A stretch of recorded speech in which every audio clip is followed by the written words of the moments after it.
Today I will test how far in scaling I can go with this model.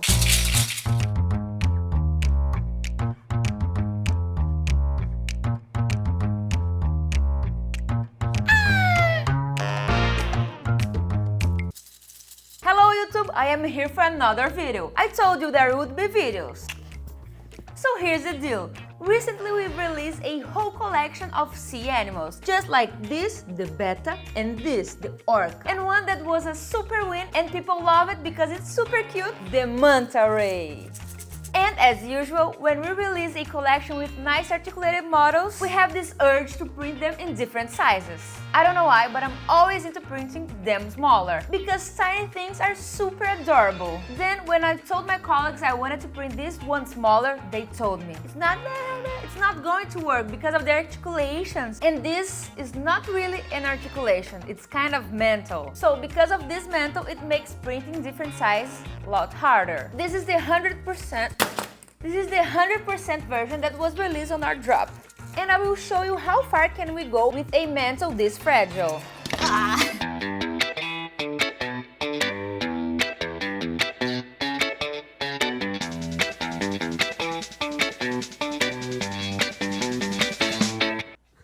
And the biggest manta ray we have was printed by Cotrine. I don't know how much he scaled up. Nothing better than to ask the creator himself.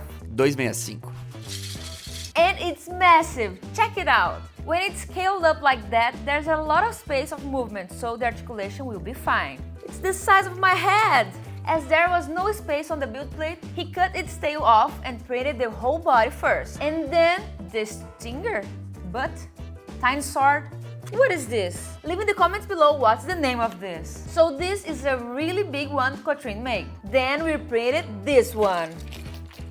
This one was printed by Thomas, another co-worker, another manta ray creator. What's the scale you printed? Mais ou menos 200%. So, 200% it is. 200%-ish. Again, no trouble with the size. This one Hugo printed recently. What is the scale of this manta ray? 160%. So far, so good. Then we have the default 100% version, all good. And then things went south. I wanted to go straight to 50% smaller from this one. First try at A1 printer and simply had the nozzle clogged, leaving my manta ray half headless. Half a ray for you. I already noticed the articulation weren't working, but I thought it was because of the filament, since I had already clogged the nozzle. So I decided to print again. I printed again with the same filament as this one. Now I changed from 70 to 50%, which is here it went wrong last time. Let's slice it and see how it goes. At a 50% scale, there's still tiny gaps between the articulations. Will it work? I think it's working. So guys, at 50%, I lowered the layer height to 0.16 and the height to 0.4. The first one was 0.42. Let's see.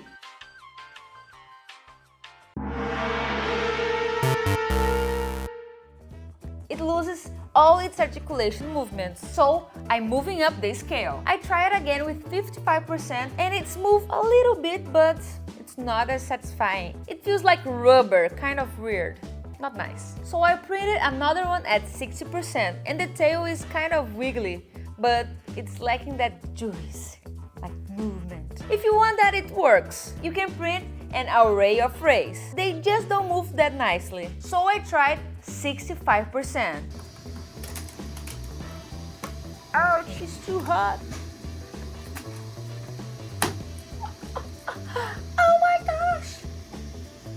And here it is, guys, it's working and doesn't lose its function. So 65% for me, it's the lowest we can reach. I also printed at 70% and it's way more wiggly than this one.